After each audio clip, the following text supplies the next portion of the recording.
प्रेक्षकांनो, छोट्या बयोची मोठी स्वप्न या मालिकेचा 19 ऑगस्टचा भाग तुम्ही ऐकत आहात। तर सुरुवातीला आपण बघतोय बयो रमाकांतला बघते तिथे आणि तिला जरा डाऊट येतो। मग शुभंकर म्हणतात, अगं बयो, रमाकांत आता आपलं हॉस्पिटल जॉईन करणार आहे।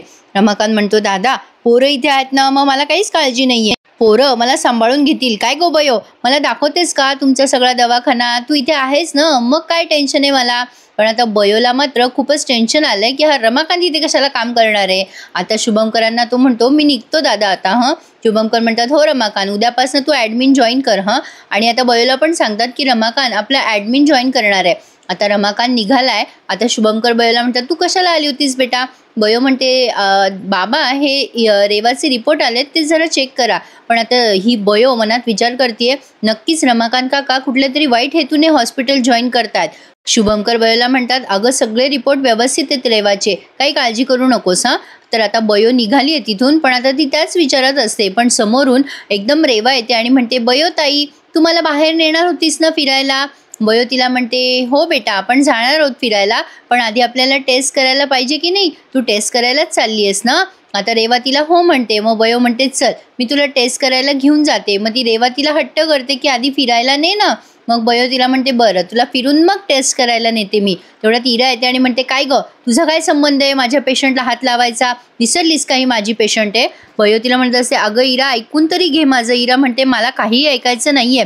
आता ती त्या नर्सवरच भडकते आणि म्हणते, तुम्हाला कळत नाही का तुमची ड्युटी काय आहे काय नाही ते? हिच्याकडे का दिलात तुम्ही माझा पेशंट? बयो म्हणते, अगं त्यांना नको ओरडूस, मीच रेवाशी बोलायला आले होते। हे बघ, ठीक आहे, मी तिला टेस्ट करायला घेऊन जाते। आता इरा बयोवर ओरडते आणि म्हणते, तू बिलकुल काहीही करायची गरज नाहीये, त्यांचं काम आहे ना सिस्टरचं, त्या करतील, तुझं तू बघ। आता ही पुन्हा एकदा रेवा तिला म्हणते, बयो ताई नाही जायचं का ग फिरायला?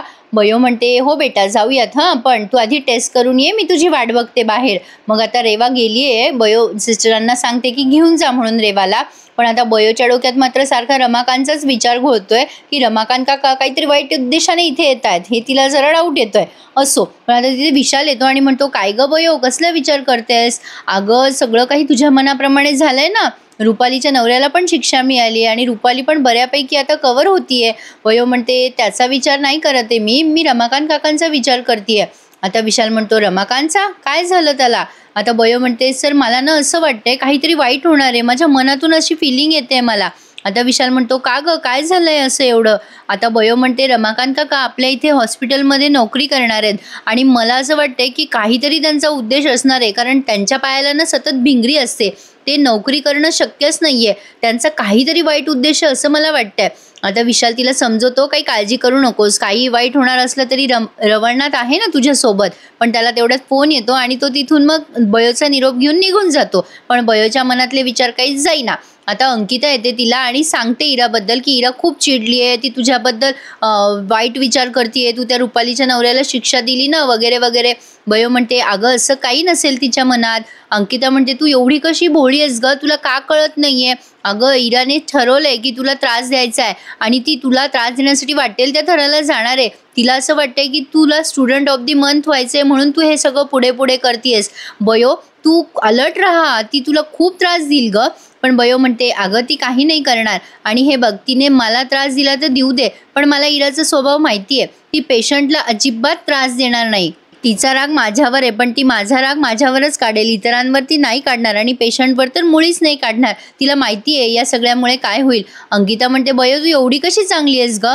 आता बयो म्हणते, अगं त्यात काय चांगलं, हे बघ आपण चांगल्या दृष्टीने बघितलं ना की सगळं चांगलंच होतं आणि इरा खरंच खूप चांगली आहे। बघ एक दिवस असा येईल की आम्ही दोघी बहिणी एकत्र असूत।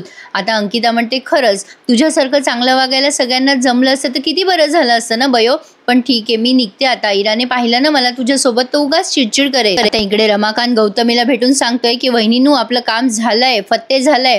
आता गौतमी म्हणते, दिली का तुम्हाला शुभंकरने नोकरी? रमाकांत म्हणतो, हो दिली, काय उद्यापासून जॉईन करायला सांगितलंय।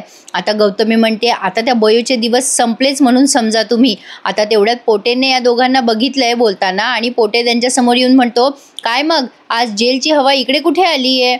रमाकांतला येतो राग पोटे सरांचा। रमाकांत म्हणतो, ओ पोटे सर, त्या जेलच्या हवेत तुम्ही पण जाऊन आल्यात हे विसरू नका, आणि तसं पण पोटेला आहे तो राग, रमाकांतने त्याला उलटून बोललं म्हणून. पोटे म्हणतो रमाकांत तोंड सांभाळून बोल. मग रमाकांत म्हणतो तुम्ही पण तोंड सांभाळूनच बोला. इथे मी या हॉस्पिटलमध्ये ऑफिशियली जॉईन करणार आहे, उद्यापासून नोकरीला येणार आहे मी. आता लगेच पोटे सर म्हणतात तुझं काय काम आहे इथं हॉस्पिटलमध्ये. रमाकांत चिडून म्हणतो वहिनीनू याला सांगा आता, जेव्हा मदत करायची होती तेव्हा ते याने केली नाही, तेव्हा पळ काढला आणि आता काय उगाचच येऊन मला शहाणपणा शिकवताय. पोटे म्हणतात जास्ती आवाज करू नको, अजूनही इथे पोटेचंच राज्य आहे, तुला काय वाटलं तू काहीही करशील आणि पोटे काही बोलणार नाही.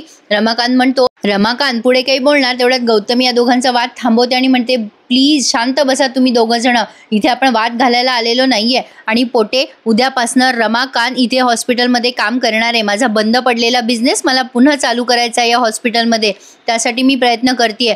तुम्ही प्लीज आपापसामध्ये भांडू नका. आता लगेच पोटे सर म्हणतात दुष्यंत सरांना माहिती आहे का. गौतमी म्हणते हो माहिती आहे त्याला, तुम्ही त्याची काळजी करू नका, पुढे काय करायचंय ना याचा विचार करा. रमाकांत भाऊजींना सपोर्ट करा आणि त्यांना दवाखान्याचं सगळं जे काय असेल ते दाखवून द्या. आणि लक्षात ठेवा अजिबात काहीही गोंधळ झाला नाही पाहिजे. रमाकांत भाऊजी, पोटे सर, कळलं ना तुम्हाला दोघांना. गौतमीच्या धमकीमुळे लगेच हे पोटे सर मानलेत बरं का आणि लगेच म्हणतात ठीक आहे मी प्रयत्न करतो, चला रमाकांत तुम्हाला दवाखाना दाखवून येतो मी. आता रमाकांत गौतमीचा निरोप घेतोय आणि सगळा दवाखाना दाखवत आहे पोटे सर बरं का त्याला. असो तर आता गौतमी विचार करते बयोचे दिवस आता फार थोडे शिल्लक राहिलेत.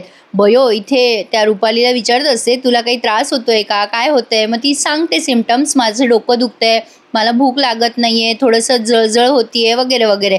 आता सहज बयो म्हणते तुझा एक डोस कमी करूयात आपण.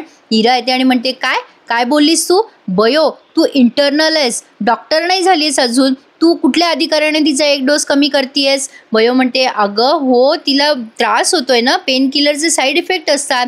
हिरा म्हणते त्यासाठी सुद्धा औषधं आहेत, तुला कोणी अधिकार दिलाय तिचा एक डोस कमी करण्याचा. खरं तर इराचा मुद्दा काही चुकीचा नाहीये. बयो म्हणते अगं इरा मी डायरेक्ट नाही म्हणते असं, मी विशाल सरांना आणि बाबांना सांगूनच हे सगळं करणार आहे, मी मनाने डिसिजन नाही घेते. इरा म्हणते तरी सुद्धा तुला काहीही अधिकार नाहीये हे सगळं करण्याचा आणि मुळात तू इथे येतेसच का या पेशंट जवळ. बयो म्हणते इरा जरा हळू बोल, तू पेशंट समोर आहेस याचं भान विसरू नको आणि मी बाबांना आणि विशाल सरांना विश्वासात घेऊनच हे सगळं करणार आहे.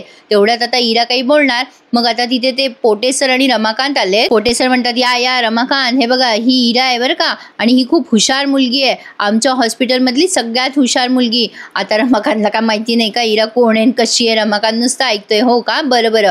आता बयो म्हणते सर तुम्ही पेशंटच्या, बयो पोटे सरांना म्हणते सर तुम्ही विदाऊट परमिशन आत आला आहात, पेशंटला इन्फेक्शन होऊ शकतं. पोटे सर म्हणतात तू नको शहाणपणा शिकू मला, तू पाळण्यात होतीस ना तेव्हापासून मी पेशंट हँडल करतो, मी सिनियर डॉक्टर आहे इथला, जास्ती शहाणपणा करू नकोस. बयो म्हणते हो ना सर तुम्हाला माहितीच आहे, मग इथले प्रोटोकॉल काय आहेत तेही माहिती असतील तुम्हाला, तुम्ही प्रोटोकॉल फॉलो करा एवढंच मी तुम्हाला सांगतेय. आता पोटे सर चुप्प बसतात आणि म्हणतात बरं चल रमाकांत मी तुला बाहेरचं हॉस्पिटल दाखवतो बाहेरून. आणि आता रमाकांतला घेऊन तिथून निघून जातात. इरा म्हणते हे बघ बयो तू हे जे करतेस ना ते बरोबर नाहीये, कोणाच्याही परवानगीशिवाय तू पेशंटचे डोस असे कमी जास्त करू शकत नाहीस. बयो म्हणते हो इरा मी नाही करत आहे मनाने. असो पण आता इकडे पुन्हा घरचा प्रसंग दाखवलाय त्यांनी. संध्याकाळच्या वेळेला बयो काही डॉक्युमेंट्स घेऊन येते आणि म्हणते बाबा बिझी आहात का. शुभमकर म्हणतात नाही अगं बोल ना काय म्हणतेस. बयो म्हणते बाबा हे बघा हे आहेत रेवाचे रिपोर्ट आणि बरीच रिकव्हरी आहे आणि यातनं काही संस्थांनी ठरवलंय की रेवाला डोनेट करायचं आणि त्यामुळे रेवाच्या आपल्याला केमोथेरपीला खूप मदत होणार आहे. शुभमकर म्हणतात काय म्हणतेस बयो, हे तर खरंच खूप भारी झालं, हे सगळं तुझ्या प्रयत्नांमुळे शक्य झालंय. बयो म्हणते नाही बाबा हे खरं तर रवळनाथांचीच कृपा आहे आपल्यावर आणि रुपालीच्या नवऱ्याने सुद्धा तिला प्रॉपर्टीतला अर्धा हिस्सा द्यायचं ठरवलंय, म्हणजे तसं त्याला कोर्टानेच ऑर्डर दिली आहे, त्यामुळे सगळं काही नीट झालंय. आता शुभमकर म्हणतात खरंय बयो आपण कुठल्याही गोष्टींना चांगल्या मार्गाने केलं ना की ते चांगलंच होतं आणि हे सगळं तू एकटीने केलंस. आता बयो म्हणते नाही या सगळ्यामागे विशाल सर होते माझ्यासोबत, त्यांनी मला खूप मदत केली आहे या सगळ्यामध्ये. आता हे शुभमकर म्हणतात हो ना खरंच विशाल खूप प्रगल्भ आहे, डॉक्टर असला तरी माणूस म्हणून तो खूप प्रगल्भ विचारांचा आहे. तुम्ही दोघंही समाजसेवा करतायत, म्हणजे डॉक्टरकीचा पेशा धरून तुम्ही समाजसेवा करतायत, समाजातील लोकांचं हित चिंतायत, ते खरंच खूप मोठी गोष्ट आहे. एवढ्यात येते तिथे इरा आणि बयोला तिथे बघून तिला खूप वाईट वाटतंय, पण आता ती म्हणते बाबा हे रुपालीचे रिपोर्ट्स आहेत आणि आता तिची बऱ्यापैकी रिकव्हरी झाली आहे, मी दिलेल्या ट्रीटमेंटमुळे ती खूप चांगलं फील करते आता. शुभमकर म्हणतात वा बेटा शाब्बास, पण आता रुपालीच्या या सगळ्या बरं होण्यामागे आपल्या बयोचा पण हात आहे. तिने खूप प्रयत्न केले रुपालीला बरं करण्यासाठी. आता इरा म्हणते हो खरंय, बयोला तर क्रेडिटच द्यावं लागेल ना. आता हे ती कुचकं बोलते इरा, पण शुभमकरांच्या लक्षात येत नाही, बयोच्या लक्षात येतं. शुभमकर म्हणतात खरंच बयोने प्रयत्न केलेत रुपालीसाठी. मग आता बयो म्हणते नाही बाबा, माझं काही नाहीये, इराने जास्ती प्रयत्न केलेत रुपाली बरी व्हावी म्हणून. इराच्या प्रयत्नांना खरंच आपल्याला दाद द्यावी लागेल. इरा, तुझ्या प्रयत्नांमुळे आज ही रुपाली बरी झाली आहे. आता बयो असं बोलतेय जसं काही उपकारच करतेय. असो, पण इराच्या ते लक्षात आलंय. शुभमकर म्हणतात हो, तशी माझी इरा खूप हुशार आहे, जिद्दी पण आहे. अगदी लहानपणापासून तिने जे ठरवलं ना मनाशी ते ती सगळं करत असते. पण आता बयो म्हणते हो बाबा, खरंय तुमचं. पण आता प्रेक्षकांनो, ती इरा रिपोर्ट देते शुभमकरांच्या हातात आणि तिथून निघून जाते. पण तिचा चेहरा पडलेला असतो हे बयोला कळतं. आणि हा भाग त्यांनी इथेच पूर्ण केलाय. पुढे आपण बघणार आहोत. बयो रमाकांतला जरा अलर्ट करते. अलर्ट काय, धमकीच देते म्हणा ना. ती रमाकांतला म्हणते की रमाकांत काका, तुम्ही आता हॉस्पिटलमध्ये काम करणार आहात हे नेहमी लक्षात ठेवा. तिथे पहिल्यासारखं काही कुटाणे करू नका. आधीच जेलची हवा खाऊन आलात, नाही तर पुन्हा जेलची हवा खायला जाल, कारण तिथे जर काही चूक केली तर ती तुम्हाला महागात पडू शकते. बयोने खरं तर त्यांच्या सावधानतेचा इशारा त्यांना दिलाय असं म्हणायला हरकत नाहीये. आणि आता हा रमाकांत गौतमीला म्हणतो बघा वहिनींनू, आता रमाकांत इन आणि बयो आउट होणार. आता बघूयात पुढे काय काय घडतंय ते.